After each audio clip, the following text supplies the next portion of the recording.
Alrighty, now to cap off the show, we're going to be giving our review of WandaVision. For those who aren't familiar with the series, it is a blend of both classic sitcoms and superpowered mystery that follows Marvel superheroes Wanda Maximoff and Vision as they build a life together as a suburban couple. Now, before we really get into it, I am, of course, going to have to slap a big old spoiler warning on this because we're going to be reviewing this series as a whole, and there's a lot that just shouldn't be told to just anyone who hasn't seen this movie, or excuse me, hasn't watched this series and plans on doing so. So, Darius, of course, comic book show. You, of course, have a lot to say about it. What's on your mind? I thoroughly enjoyed the finale. I think one of the things that kind of made it hinder was that it's too attached to the MCU. And we'll talk about that when we talk about spoilers. And because it's like there's so many elements. Like when I loved seeing Wanda and Vision fighting. I loved seeing Wanda go all out again because it reminded me of Endgame and how she went all out on Thanos. Like there's so much power she had that in this finale that I thought was absolutely amazing. And seeing her almost take upon this new role of being the Scarlet Witch, and as a comic nerd, I have been waiting for that moment, was awesome. just the title itself when they announced it, I was like, let's go. So I mean, as a finale, however, for a show, I thought it was decent. As a finale for this chapter of the MCU going forward, I thought it was great. So, because I think those are two different things that we kind of have to almost separate because, and I have a feeling some of the MCU shows are going to follow this problem, is that it's going to be too connected to the MCU so that it doesn't really give this show and some of these characters a proper bow. However, with Wanda, we kind of know she's going to appear. So that's why I'm a bit like, I liked it, but also I didn't like it mainly because it's being treated as a show, but also still as an MCU property. Obviously, it is an MCU property, but that differentiation between a season finale, or really a series finale, and something in the MCU, I think are very different. And I can see why some people aren't satisfied with this ending. Me personally, I am, because they almost checked everything I wanted in the finale. And I say almost, mainly because I didn't expect Agatha Harkness to be actually the big bad guy. I actually appreciate that the more I think about it. But That again, bitch I wasn't killed Sparky. thinking I don't like her. that. But again, overall, I enjoyed the series as a whole. I had a lot of fun with it. The callbacks to old shows back in the day, and even the Malcolm in the Middle episode. I love that one. Yep. Just overall, I think it was a really solid show and a solid chapter into the next phase of the MCU.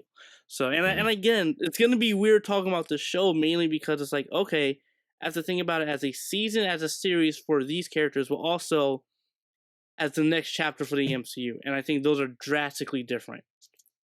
Okay. So now, as far as like looking back on the show as a whole, I love the evolution of like the decade era sitcoms. Like, you know, the couple, like 2 episodes in, like was clearly like a 60s sitcom. You fast forward a few episodes, and like, you know, you get into the 90s. Then the next episode, you get into the fourth wall breaking, clearly an homage to Modern Family, obviously right smack in the middle of the 2000s. And I loved why things were the way they were as far as like portraying things like they're a sitcom. And I love how that connection builds, or that connection is made between that and Wanda's past and everything that's going on in her psyche, and how basically everything that's going on is basically just a giant personification of her grief. And it just goes to show like just like the immense power that she has and just the immense consequences that come with someone like her being as tortured as she is. So I thought that was really nicely done. And again, that's not something that really smacks you on the head either. It's not really forcing you to be like, look at this, look at what we're doing with personifying Wanda's grief. Like, that's something that I really had to come into myself thinking about the show. Now, leading into the finale, I'm going to be honest, when it came to like that big final battle for whatever reason, I was expecting something a bit more climactic. I was expecting Yeah. something more memorable as far as finishing off the show as a whole. And that's not even to say, like, that it's because, like, oh, it's a TV series or whatnot. There have been plenty of, like, climactic and satisfying ends to TV shows. And even in comparison to, like, movies like Avengers Endgame, like, of course, the Marvel Cinematic Universe is capable of delivering that unforgettable ending, like they did with Endgame. And I feel like they had potential for that with this show, with the buildup that the show had, because the show had, like, such a great sense of mystery that I loved. But unfortunately, that sense of mystery kind of fizzles out a bit with how light things seem to feel by the time that the show wraps up. That being said, there are a few twists that I liked. I like I said, when it comes to like why everything is portrayed as a sitcom. Oh, I liked that twist. I liked Agatha Harkness being the villain. Like, I thought that she was just like, the nosy neighbor.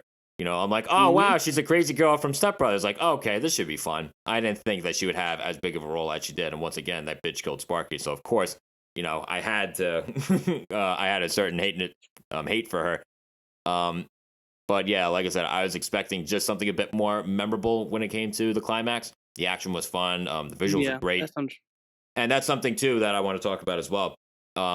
It's just nice to see, like, how far visual effects and just, like, everything going on in the world of visual effects has come, because a show like this would not be possible, would not be able to be taken seriously if the visuals weren't what they were, if we didn't have the technology that they had for this show. For sure. And again, like, for me, and I totally understand why you weren't, maybe, I guess, too fond of it. And that's something I've heard online that a lot of people weren't a fan of, was that it just wasn't that memorable.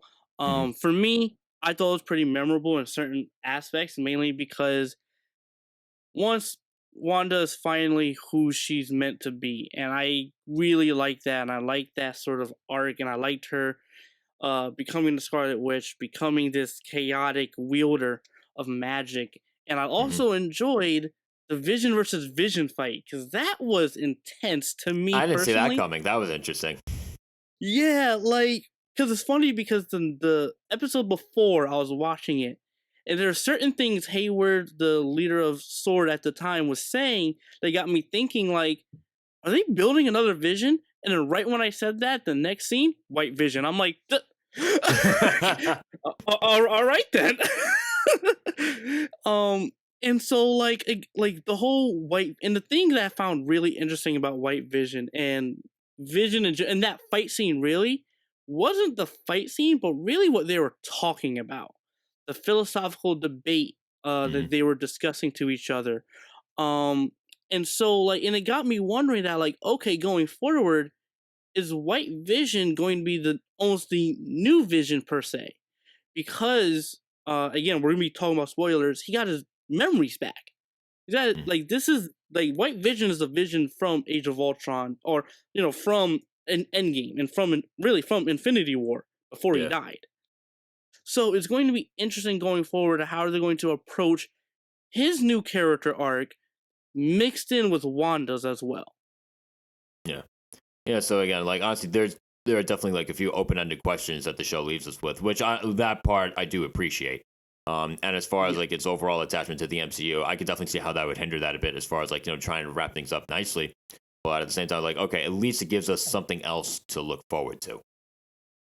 Like, I'm wondering where Scarlet Witch is going to go from here. But at the same, which is very weird, because, like, looking back at the series, I'm like, okay, like I said, overall fizzles towards the end, but do I still feel like it was worth the watch? Yeah, I honestly do. Because even just, like, everything leading up to the finale, which, again, disappointed a bit, like I said, I still want to know what happened next. Like, I still don't mind the fact that I invested how much time into the show. I just wish that they could have wrapped things up better, so the process as a whole could feel more worth it. Yeah, and like, one of the things going into the show, I was just like, okay, it's going to be cool to see Wanda afterwards. But then I was like, you know what? I like that WandaVision was more of a show of Wanda becoming her own and becoming almost the identity of the Scarlet Witch, because that's really what I thought WandaVision was about, mixed in with the fact of Vision and how she created Vision. She Yep. created this new Vision out of her reality bending powers, which is powerful enough in its own way. And so just it's interesting mainly because it's like, okay, as a season, it was decent. As a chapter in the MCU, it was really solid. And I think for me, it's disappointing mainly because it's hard to because it's like it doesn't really tie everything together. Again, they leave certain things open ended for the purpose of people to go back into the MCU, watch what happens and everything like that. And I do have issues actually with this episode, with the season finale, mainly because of continuity, because of an object that Agatha Harkness has called the Darkhold. Because it's like it shouldn't be in her possession at all. So I'm curious as to, are they going to explain this and how and why? So, and I do have a problem with that, mainly because if people watch Agents of Shield, last time you saw that item that she has and she's using isn't Agents of Shield by Ghost Rider. He has it. So now it's like, okay, you have to explain all of this. However, now it's a bit like, oh, they're not canon. So that's why I'm a bit iffy with this finale as well. Mainly because it's part of the MCU. You have to explain more things now. And I don't think they are. That's the unfortunate thing. Yeah. So, overall, like I said, as disappointing as it ends, as the show ends off, like, I still think it was worth the watch. I think it was worth the time. And I'm curious to all you guys who are still listening with us, like, how do you feel? Like, do you feel like overall, like, that watching the series, however many weeks now, was worth it? Did you enjoy the ride? Did you enjoy the finale? I hope you enjoyed the finale more than I did. And I'll just leave it at that. Anything that's on your mind, you know what to do. Just leave those thoughts in that comment section there below. And just like that, episode 11 is done. If you have not gotten a chance yet, do not forget to like, follow, subscribe, and hit the bell to get all notifications, whether on YouTube, Apple, Spotify, or Google Podcasts, or even the Podcast Index. And again, those social media platforms in the description, they're there for a reason. Follow them, hit them up. And Darius, once again, thank you for doing this with me. I think we had a great lineup. Of course. But once again, the planets seem to have aligned with 3 big things that we got to review, and I was actually looking forward to reviewing myself and actually watching. So, just like that, this has been Cinema Unchained. See you guys next week. Adios.